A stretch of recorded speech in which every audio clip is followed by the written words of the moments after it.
शास्त्रों में बताई गई धर्म की बातों पर अगर हम गौर करें तो चार प्रसिद्ध कुंभ तीर्थ स्थल हैं: प्रयागराज, उज्जैन, नासिक और हरिद्वार, जिनमें से इस बार महाकुंभ महापर्व का संयोग श्री गंगा यमुना सरस्वती के संगम त्रिवेणी घाट प्रयागराज में 12 वर्षों के लंबे इंतजार के बाद होने जा रहा है।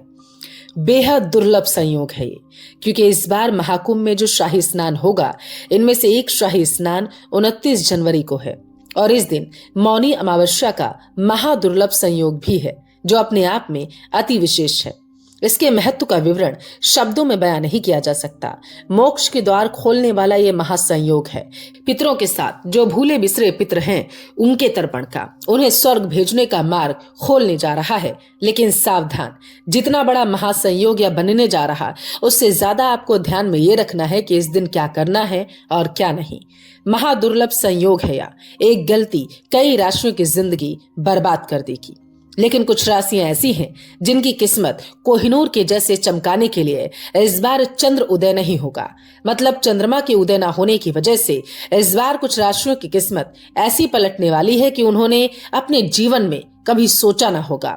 आइए आपको विस्तार से बताते हैं। मौनी अमावस्या के दिन पड़ रहे महाकुंभ के शाही स्नान के दिन आपको क्या करना है, ऐसा कौन सा उपाय इस दिन आपको गुप्त तरह से करना है जिससे आपको हर कार्य में सफलता मिले, ये मैं आपको वीडियो के लास्ट में बताऊंगी। इसलिए अगर जानकारी अच्छी लगे तो इसे सिर्फ अपने चाहने वालों को ही शेयर करें, क्योंकि शास्त्रों में हमारे लिखा है, गुप्त उपाय सबको बताने से उसका मिलने वाला फल अधूरा रह जाता है। आइए आपको महाकुंभ और मौनी अमावस्या के रहस्य के बारे में बताते हैं। पौराणिक मान्यताओं के अनुसार जिस वर्ष देवगुरु बृहस्पति शुक्र ग्रह की वृष राशि में संचार करते हैं, उस वर्ष जब माघ के महीने में सूर्य मकर राशि में आता है, तब मकर संक्रांति उत्तरायण में सूर्य के सानिध्य में तीर्थराज प्रयागराज में कुंभ स्नान का मुहूर्त आता है।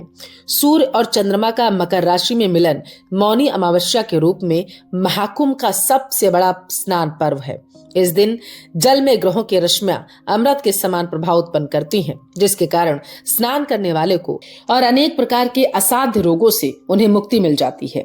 महाकुंभ के दौरान तीर्थराज प्रयागराज में देश दुनिया की विभिन्न संस्कृति के लोगों की शांति और सौहार्दपूर्ण ढंग से भागीदारी रहती है। सदियों से बिना किसी निमंत्रण के जब जब महाकुंभ, कुंभ यानी कि अर्ध कुंभ, माघ मेला का शुभ मुहूर्त आता है, तो मात्र पंचांग देखकर ही अपार जन समूह का समागम संगम नगरी में होता है। यह विभिन्न संस्कृतियों की एकता का भी प्रतीक है। कुंभ के अति विशिष्ट महत्व को देखते हुए यूनेस्को ने कुंभ को मानव की अमूर्त सांस्कृतिक विरासत की विश्व धरोहर के रूप में मान्यता दी है।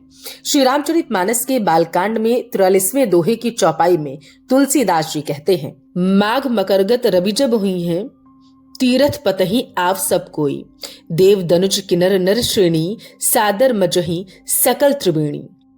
अर्थात माघ में जब सूर्य मकर राशि में आते हैं, तब सब लोग तीर्थराज प्रयाग को आते हैं। देवता, दैत्य, किन्नर और मनुष्यों के समूह सब आदर पूर्वक त्रिवेणी में स्नान करते हैं। इस बार महाकुंभ में कुल 6 शाही स्नान किए जाएंगे। 13 जनवरी से पौष पूर्णिमा पर शाही स्नानों की शुरुआत की जाएगी और इसके बाद मकर संक्रांति समेत अन्य शाही स्नान किए जाएंगे। लेकिन इस बार जो सबसे बड़ा स्नान रहने वाला है, वो है मौनी अमावस्या पर पड़ रहा शाही स्नान। इसके बाद मकर संक्रांति समेत अन्य शाही स्नान किए जाएंगे। लेकिन इस बार जो सबसे बड़ा स्नान रहने वाला है, वो है मौनी अमावस्या पर पड़ रहा शाही स्नान। मौनी अमावस्या महाकुंभ का सबसे बड़ा स्नान माना जाता है। मौनी अमावस्या पर इस महाकुंभ का तीसरा शाही स्नान किया जाएगा। इस दिन स्नान के शुभ मुहूर्त की बात की जाए तो इसका ब्रह्म मुहूर्त 5:25 से शुरू होगा और ये मुहूर्त 6:18 तक रहेगा।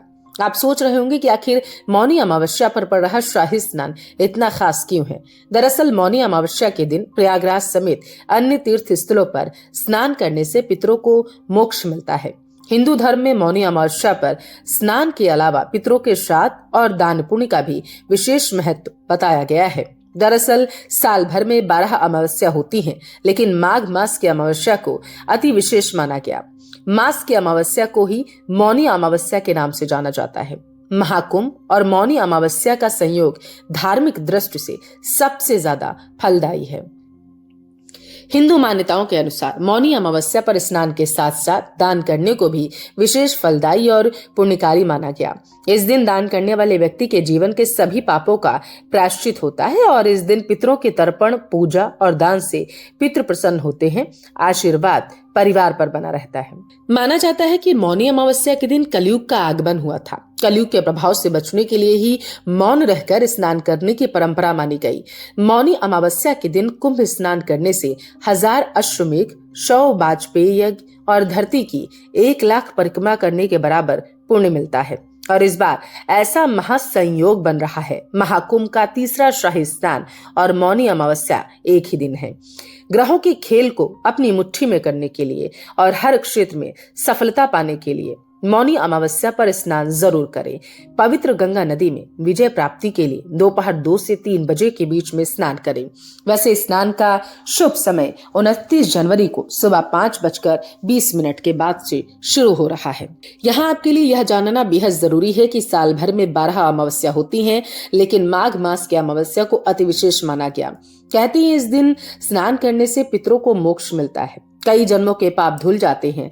मौनी अमावस्या के दिन मौन रहकर, व्रत रखकर पवित्र गंगा नदी में स्नान करने से भूले बिसरे पितर भी स्वर्ग को जाते हैं, उन्हें मोक्ष मिलता है।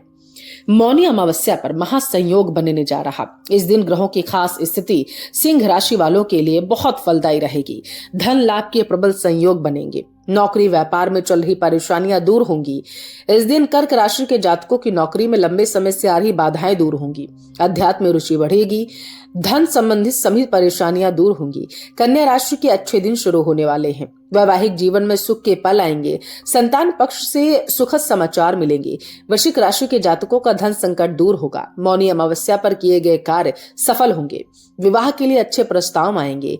मेष राशि वालों को इस दिन धन लाभ होगा। बच्चों को पढ़ाई में अच्छे परिणाम मिलेंगे। करियर में सफलता मिलेगी।